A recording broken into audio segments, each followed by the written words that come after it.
Your property has been found, analyzed, and purchased. Now we can roll up our sleeves and get to work. In this video, I will take you through the process of actually rehabbing the home. I'm Lexi Esparza, the realtor that educates. I'm an investor-friendly agent from South Texas. Here is Flipping Homes in South Texas, Stage 4. Fix the house. Stage 4 is where you actually make improvements to the property. This process can go as smoothly as you make it. To do so, you need to make a plan. Having a detailed plan and a precise day-to-day schedule will really help the project. Remember that each day you hold the home, you are paying more and more quiet costs. To minimize the holding period, you need to have renovations go as quickly and effectively as possible. Therefore, you shouldn't have a day or days go by where no one is working on the home. There is always something to be done. Homefixers.com has laid out the 50 steps to rehabbing a home on a spreadsheet that I'm going to go over for you. I'll also link it below.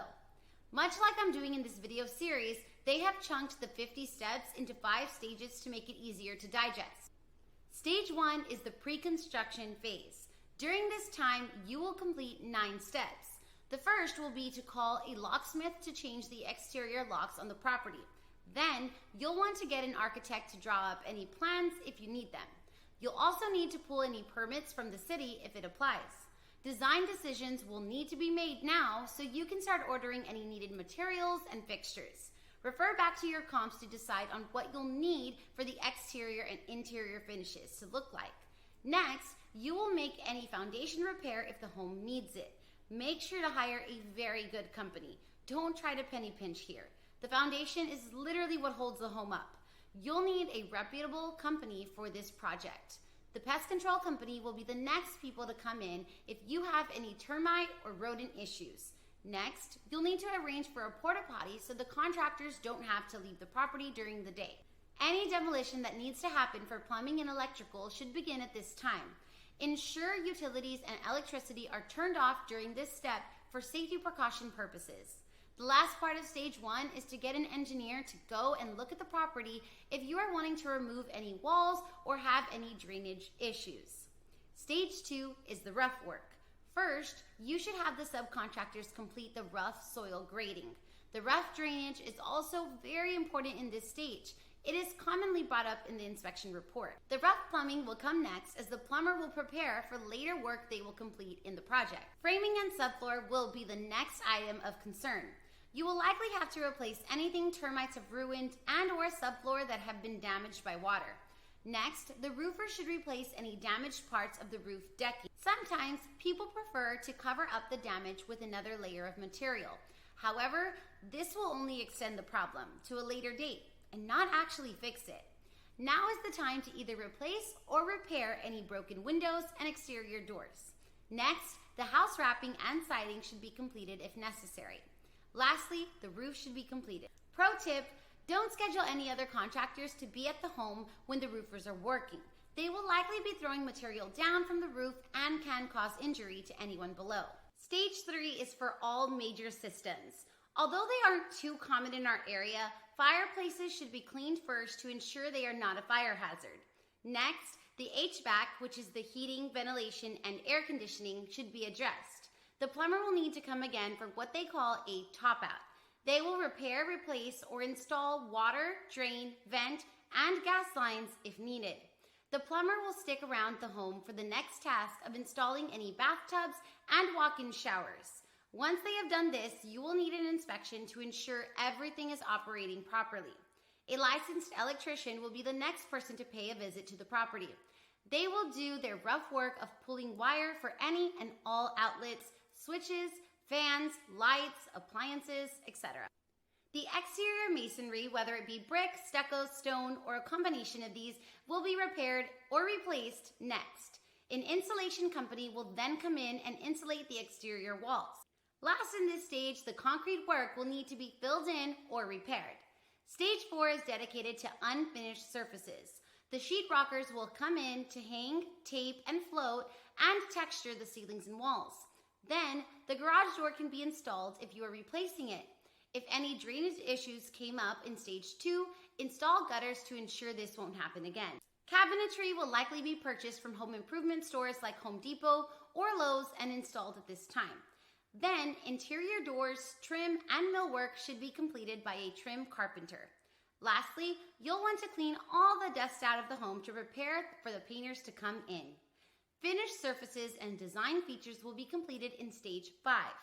Now that the dust is gone, the painters will come in to do the interior and exterior. Next, your countertop vendor should come install your countertops of choice. Make sure you pick something that is similar to the comps. You don't want to put a laminate countertop if all the comps have granite or quartz. Whether you choose tile or vinyl, your flooring can be installed at this time. Now, it's time for all your finals. The final HVAC, plumbing, and electrical should be completed in that order. Stage 6 is for all the finishing touches. You'll want your handyman or woman to come back to install all the hardware. This includes doorknobs, window locks, towel bars, toilet paper holders, cabinet pulls, and molding. If you would like to save money on this step, these are definitely some tasks you can complete yourself. You'll want your glass contractor to install the mirrors and shower doors next. Then, the appliances can be installed. It's best to keep appliances till the very last minute since these are commonly stolen. If you will have carpet in the home, it can be placed in at this time. I would recommend covering it immediately after though. Keep it as clean as possible for the new buyers. Landscaping can then be done to enhance the curb appeal. Now it's finally time for your final cleaning. Call in a crew and get the home looking spotless for the potential buyers to come in for showings. Last, but definitely not least, do a final walkthrough and inspect everything. If you see anything that isn't completely up to par, now would be the final time to get it fixed. We made it through the plan. That pretty much sums up all the work that might need to be done. However, make sure you are consulting with people in your area for your projects. There can definitely be more items you will need to address that I didn't explain here. With our detailed plan in hand, we will need to actually assign the work to someone. You have options when doing so. You can hire a general contractor to conduct the entire project, subcontractors with specializations in a certain area, a handyman or woman, or take on some tasks yourself. If you want to hire a general contractor for the job that will oversee the entire project, they will likely give you one price that covers everything. The subcontractors that will complete each component of the rehab, the material if you want this included, and an extra charge for the GC managing the project will usually all be in the price. This route will definitely be the most expensive, but it's an option to consider if you know nothing about rehabbing a home when going into this process. If the GC fits in your formula and you want to learn from them, consider using one. Don't let the lack of experience get you down. Many investors get into this business with everything to learn. Another option is to hire specialized trades for each task. This is the most common route house flippers take. It consists of you getting bids and scheduling the subcontractors. You will take your SOW and make sure everything is in order of which it should be completed. Then you'll start making calls to get quotes. You can also head to your local real estate investors club and ask for recommendations. Believe me, real estate flippers and investors love to give recommendations. That'll let their subcontractors know that they're bringing them business. This will create a better working relationship for them.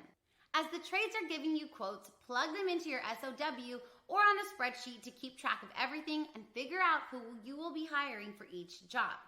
Lastly, you can hire a handyman or woman for the cheapest price when hiring out. They can complete some of the small tasks.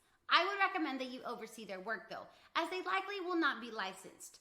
This is not to say they cannot complete the job to a high standard. Anyone can make mistakes, of course. It's just best that you're proactive in overseeing the work in general. During this rehab process, you'll want to ensure you stick to your plan, schedule, and budget. Be as active in the renovation as possible. Visit the site as much as you can. Make sure the trades are showing up and completing the work when they are supposed to. Set expectations from the beginning and present each subcontractor with your detailed schedule. They will be more inclined to get the work done when they should if they can tell you are organized and mean business. As a last little tip, be conscious of when and how much you pay your contractors. I advise against completely paying them off before the work has been completed. If they get paid and haven't done any work, they will have no incentive to show up. Work out a payment schedule with them that is respectful of both their work and your money. Now that stage 4 is complete, here comes the exciting part. It's time to sell the property and make your money. I wish it was that simple though. How do you get eyes on your property and offers coming in? Find out in the next video as I take you through that process. Thanks for watching, and I'll see you in the next one.